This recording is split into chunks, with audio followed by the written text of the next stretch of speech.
What's up, everybody? I'm Steve and welcome to Jerome's Chrome.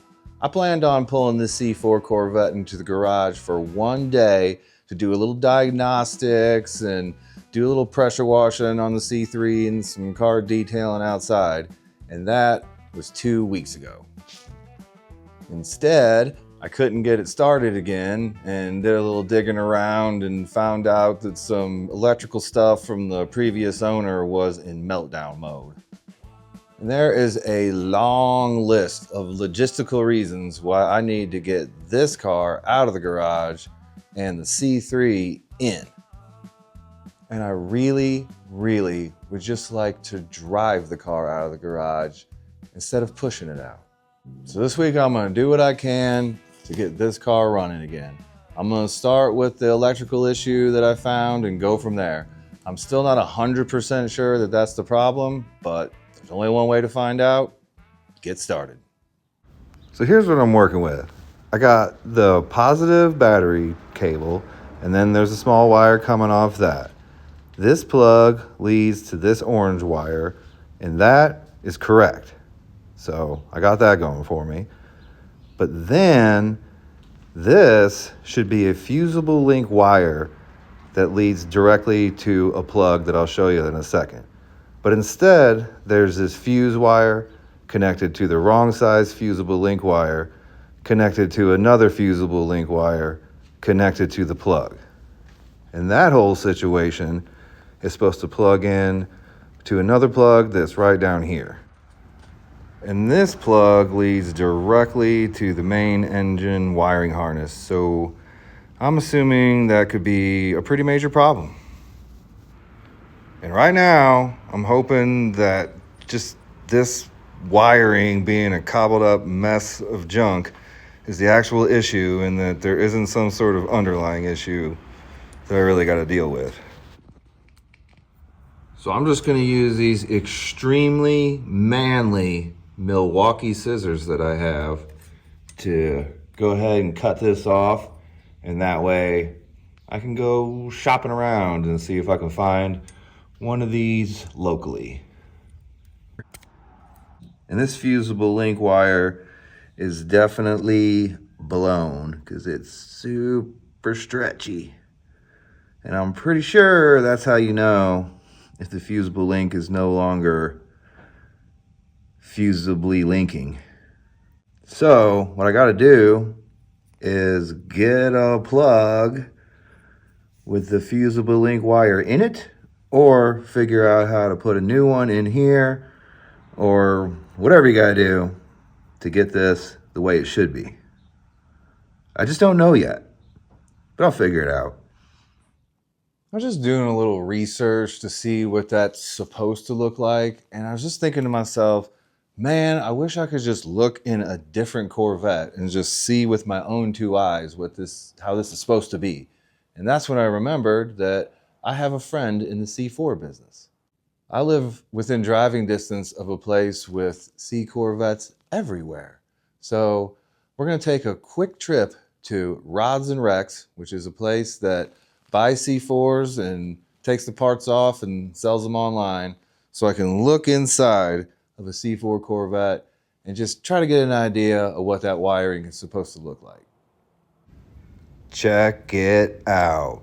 One of these cars has got to have a positive battery cable in it. There's no 84s here, but I'm going to check out this 85 and see what we got going. Yep. Yeah. Okay.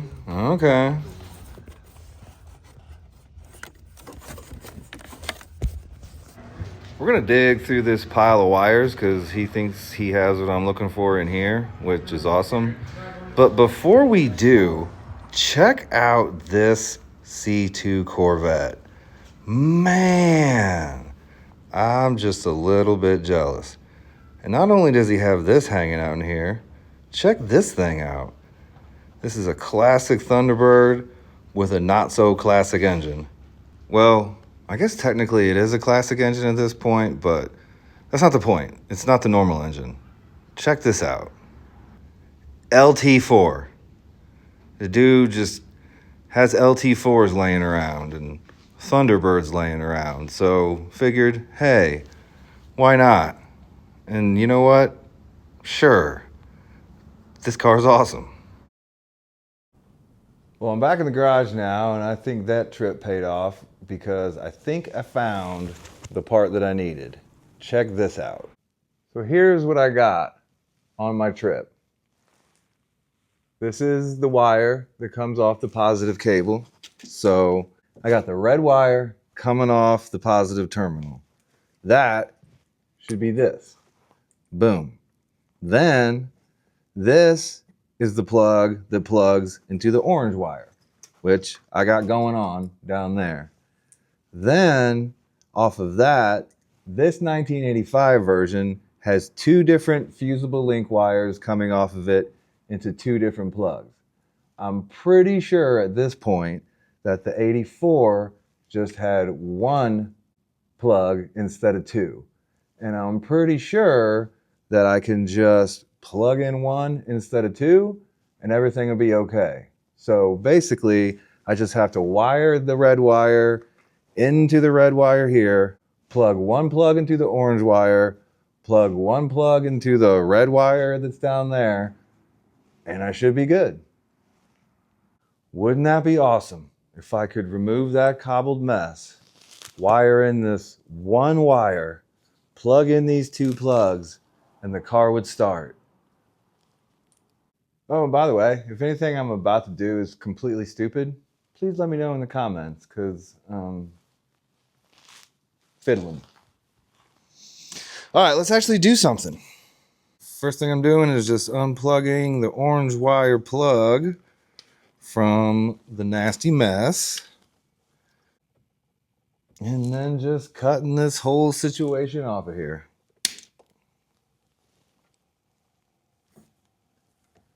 Goodbye, homemade DIY solution. I'm sure it worked out for a while, but now I'm just stripping off a little bit off the end of the wire.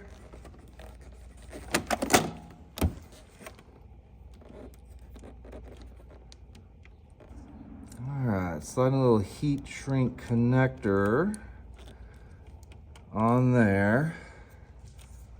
I'm not 100% sure if this is the right type of crimping tool to not puncture the heat shrink connector or not,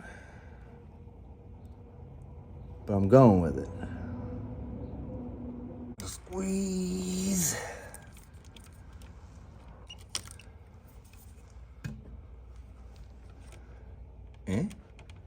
All right. Since I'm not 100% sure, I should have did the research, I know. But since I'm not 100% sure if this punctures that and creates a non-moisture or whatever, it doesn't do the moisture preventing right, I'm just gonna go ahead and throw an additional heat shrink tubing on here that I'll slide over the top of the heat shrink butt connector to give it an extra layer of protection. Let me know in the comments if that is stupid, and I'll fix it. Slide that in there. Give that thing the wrap. Squeeze. All right, we're connected. Let's see if this slides over. Yeah, sure does. So I'm gonna heat shrink this, and just in case this little punctures that I put in there are excessive, I'm gonna throw this one over the top once I got it heat shrunk and give it another layer. Once again, I'm no automotive wiring expert, so if I'm doing something stupid here, let me know.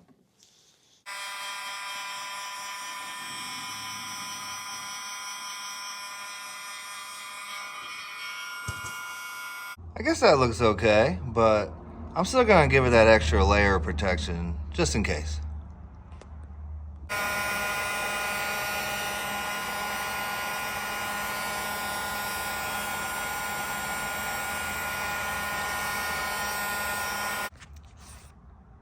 no professional, but that looks pretty good to me. That ought to be moisture resistant, right? Let me know. I'll be honest with you, I'm only like a couple years removed from using wire nuts on a truck stereo install, so this is like the best wiring I've ever done. Anyway, moving on. Plugging in this plug into the orange wire. Wouldn't that be lame if it didn't fit somehow? And boom. Okay. Now I guess I'll just use this plug, wrap it around, plug it in back here. Hopefully that fits. Awesome. And all right. Am I starting the car now? Okay. I'm gonna hook up the battery and then it's gonna work. We're gonna get in the car. I'm gonna turn the key and the car's gonna start. And we're all gonna be like, yeah, Steve got him a victory. And rejoice. That's what's gonna happen.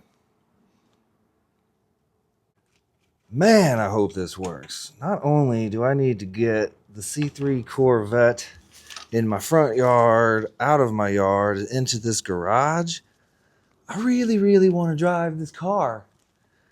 It's actually been a while at this point. And even though it's not fast, slow cars are fun too.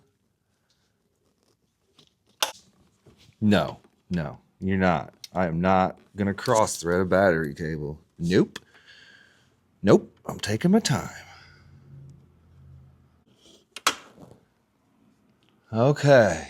Nothing smoking on fire so far, so we're off to a good start. Okay. Where's the keys? Need the keys. Okay, car gods, throw me a bone and don't striketh.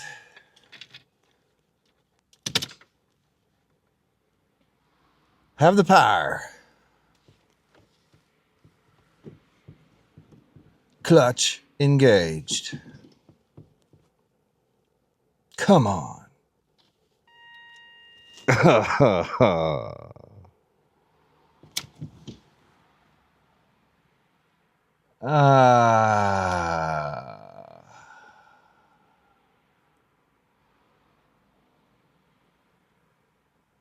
Poop.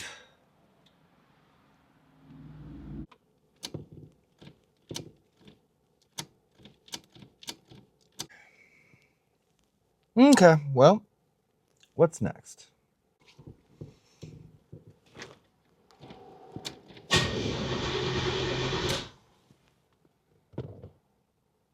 Okay, I just pressed the clutch in really hard, and it's trying to start now.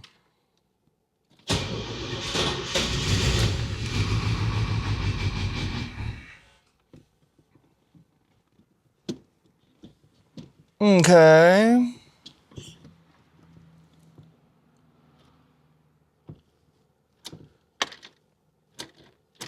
Now nothing.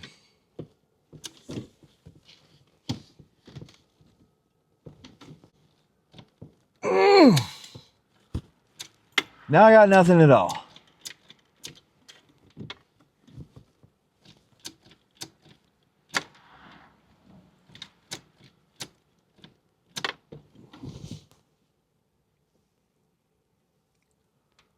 Okay. So,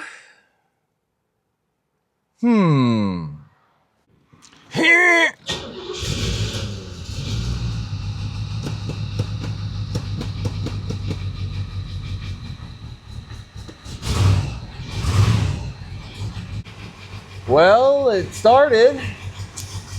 It's running a little low RPM and kind of noisy right now. I'm just gonna let it run for a little bit and see what happens. The problem is not fixed though, because I still had to smash down the freaking clutch to maximal to get it to go. And sometimes it would work and sometimes it wouldn't. So I guess I have a clutch issue.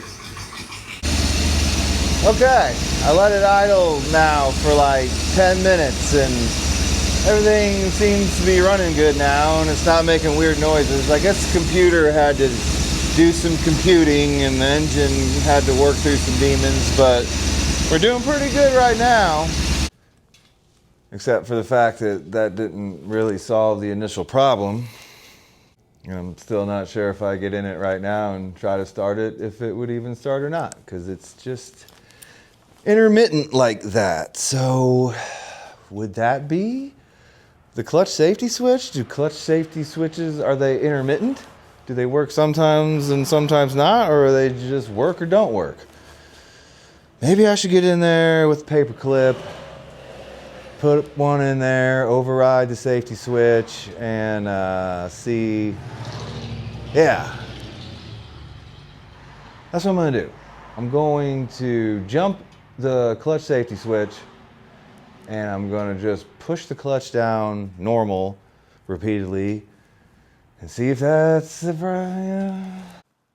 So while I was searching all over my house for 15 minutes for a paper clip, I thought to myself, okay, it could just be bad clutch pedal to safety switch contact. And if that's the case, that could definitely cause intermittent clutch safety switch issues. So yeah, either way, still going with paperclip. So when we go in here, this is the plug for the clutch safety switch. Black wires go up to the switch and these wires go to somewhere. Information. So I should just be able to unplug this, put the paper clip from here to here inside the plug, and if that's the issue, everything will be okay. And from there, I will determine if I'm going to leave that paper clip in there or actually fix the problem. We will see. I'm very glad that I can be seeing this plug without being upside down in the car. So I'm being grateful for that. I think I'm gonna need a tiny screwdriver for this. And we're back with the tiny screwdriver. Right there, maybe.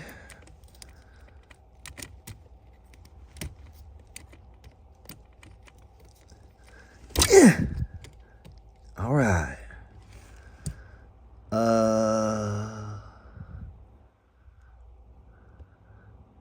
I don't think a paper clip is just gonna sit on that plug. Let me make sure I got this right. Yeah, no. I don't think a paper clip is gonna sit on that flat blade scenario. Now what did I do with the paper clip? I just had it 5 seconds ago. Okay, we're rigging this up now. This is gonna work. See if I can get this paper clip to somehow slide it through that little hole in there, maybe? Nope. You know what? I think this paper clip is coated in plastic. Oh my God, I'm a dork. So yeah, make sure that your paper clip isn't coated in plastic. Okay, now that I got all the plastic off of the paper clip, let's try that again. Basically, there's flat things in there, but there's little holes in the flat things, so I'm trying to get the paper clip to go through the holes so it just holds it there. I think I got it. And almost. Wiring people probably making fun of me. Yeah, this is not working. Loop.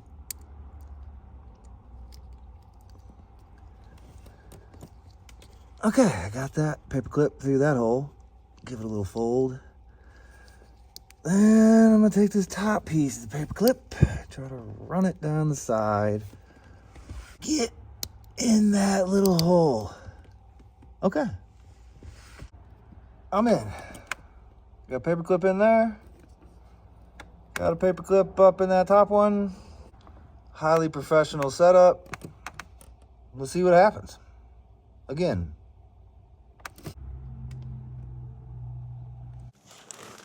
Okay. Paper clip. Definitely the solution.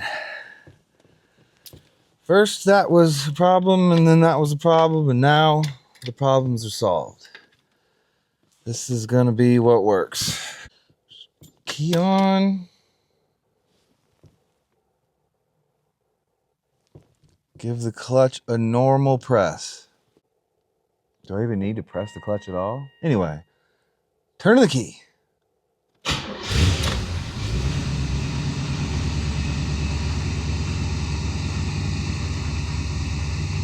Uh-oh.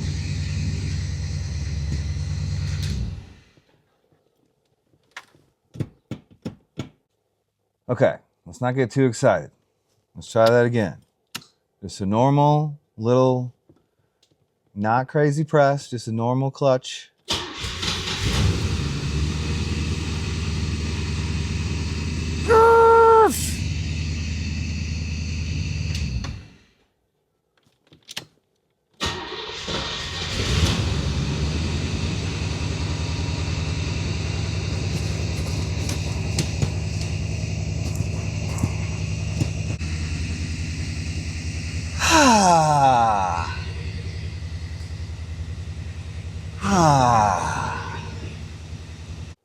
Thank you, car gods.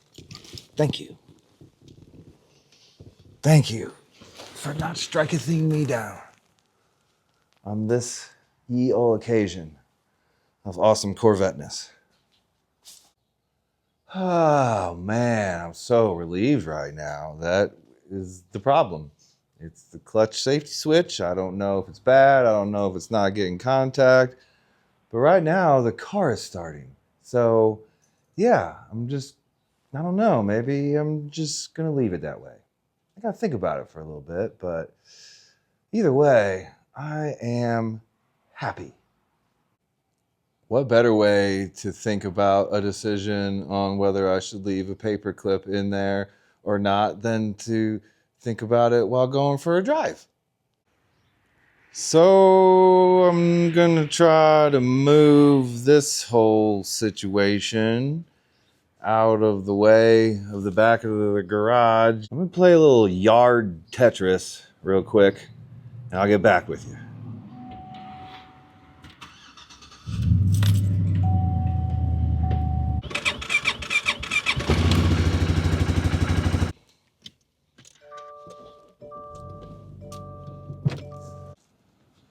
Okay, if I could just get... Ooh!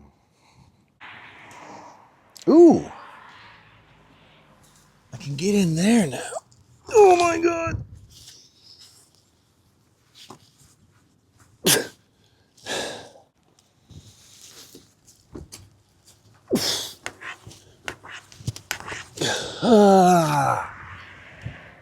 Why is this car so hard to push? I don't understand. Must be a parking brake or something. I don't know.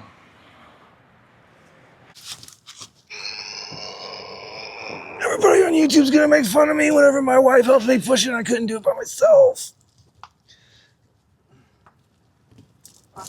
Oh, shoot. As soon as I hit the rocks, it was over. Try again.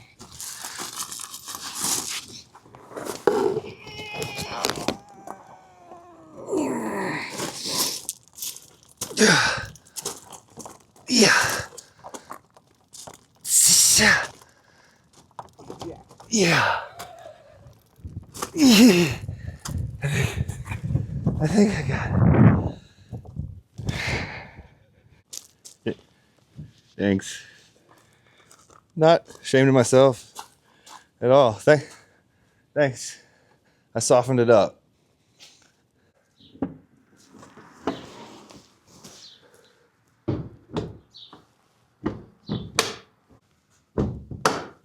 If this thing doesn't start right now, I'm gonna be really disappointed, let me tell you.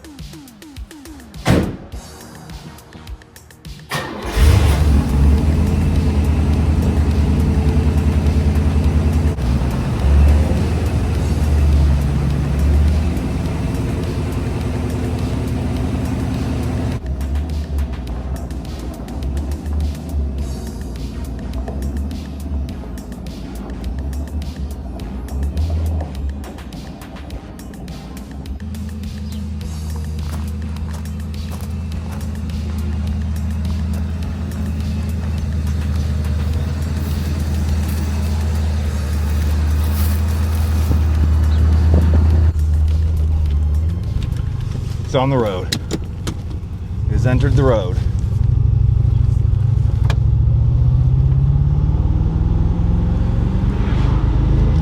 I'm on the country roads now, off the main road. Got a chance to clear it out and let it work through demons, and it is running real nice. Real nice. Uh-oh. Sorry about that. I don't really have the best car filming setup at the moment. But anyway, car's running real nice. Man, I am so relieved to have this car running again. I think I've only really driven it twice since I got the Vice Grip Garage Corvette. And mainly because I was scared to park it and turn it off and not be able to get it started again. So the only 2 times I drove it, I just drove it around and never really turned it off. I think I got the Vice Grip Garage Corvette in late October or November, so it's almost March right now. So only driving this car twice in that amount of time, it almost feels like a new car again. And now that I got it running, I can push the Vice Grip Garage Corvette to the back of my garage and then still have the front of my garage open to be able to work on this or any other project I got going on, even if it's just oil changes on my daily driver or piddling around with engine stuff. I'll have the C3 in the garage, I'll have a space open that I can work, and if I need to pull this car in because of bad weather or whatever, I can do that. So not only am I pumped that the car's running and I have a new car again, but I also have my logistical issues figured out. So I'm just gonna take some time to drive around the country roads, enjoy this car for a little bit before it breaks down again. Well, after a nice long country drive, I'm back home. The C4 is out in the driveway, and after a long period of pulling and unhooking and turning the wheel and locking the steering wheel and pulling and unhooking back and forth, I finally got the C3 into the garage and facing the direction I needed to be facing. And even better, I didn't have to have my wife help me get it in this time, so that's nice. So I'm real happy I got my C4 back again. I can drive it around and enjoy it, and I'm pumped that I got the C3 back in here and I can get back at it again. The only question I have on my mind right now is if the paper clip thing fixed the C4 and the clutch issue was the problem the whole time, was that fuse ever an issue to begin with? Was the car running that way? How long has it been like that? I don't know. I don't know if I'll ever know, but I'm not gonna ask too many questions. I'm just gonna be glad that it's running and move on to the next project. Next, I'm finally circling back around to the C3 air conditioning system and getting that stuff taken out, so that way I can actually get in there and get the engine bay painted and start getting some new parts back in the car and start making some real progress on this. That ought to wrap things up for this week. If this is your first non-Vice Grip Garage Corvette video and you made it all the way to the end, thank you so much. I really appreciate you hanging with me as I do some different things and prepare to get back on the Vice Grip Garage Corvette next week. I'll see you then.